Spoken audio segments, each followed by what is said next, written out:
Sur l'ère de l'international, il savoure.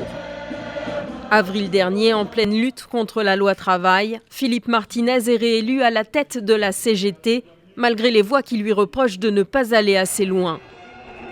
Manifestations, grèves, blocages en cascade, celui qu'au sein du syndicat on surnomme Tapioca ou Zapata comme le révolutionnaire, emmène depuis des semaines les salariés contre la loi El Khomri et rejette la responsabilité des dérives violentes et surtout du bras de fer sur le gouvernement. Ça fait 3 mois qu'on veut dialoguer, presque 4 maintenant.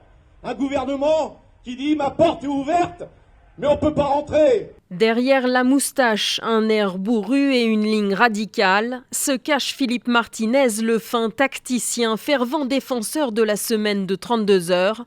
Un homme prêt aux concessions en temps utile, affirme son ami de longue date. Quand le rapport de force lui est favorable, il en use, en évitant d'en abuser.